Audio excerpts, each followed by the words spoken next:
Hindi lang nagluluksa ang mga kaanak ng isa sa dalawang OFW na pinatay sa Lebanon.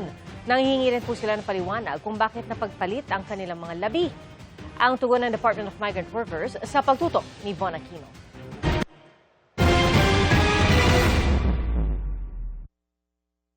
Halos 2 buwan matapos masawi sa pamamaril ng amo sa Beirut, Lebanon noong April 15, naiuwi nitong Biyernes ang labi ng OFW na si Rona Jean Hervoso sa Sibalom, Antique. Pero laking gulat ng mga kaanak ni Hervoso nang makitang hindi ito si Hervoso, kundi ang isa pang biktima na si Hanilit Zamoras na taga Dipolog City. Nagaduduwa nung gani.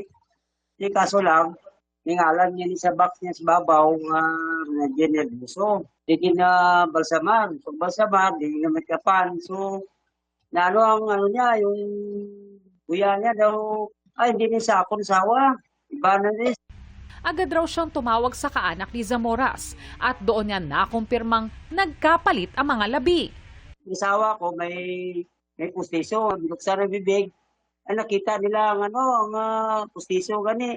Imorto nga nagsugot nga si asawa mo na.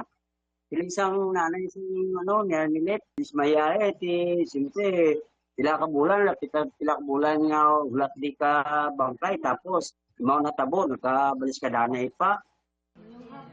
Kaninang umaga, pumunta ang Overseas Workers Welfare Administration Region 6 sa kaanak ni Hervoso sa Antique. Tiniyak nilang agad ipoproseso ang pag-uwi ng labi niya mula sa Dipolog City.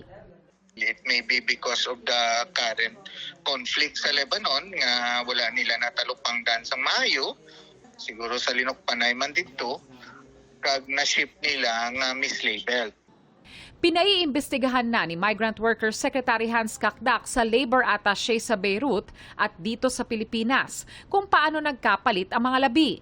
Ito'y malubhang pagkakamali at I'm taking full responsibility. I've communicated with both families and assured both families na isasagawa ito. Most likely either Wednesday or Thursday the process will be completed. Kailangan lang kasi hindi pwedeng idiretso. Babalik muna sa Manila, both human remains nila, and then they will be properly shipped. Posible anyang ang mga tauhan ng punerarya sa Beirut ang nagkamali.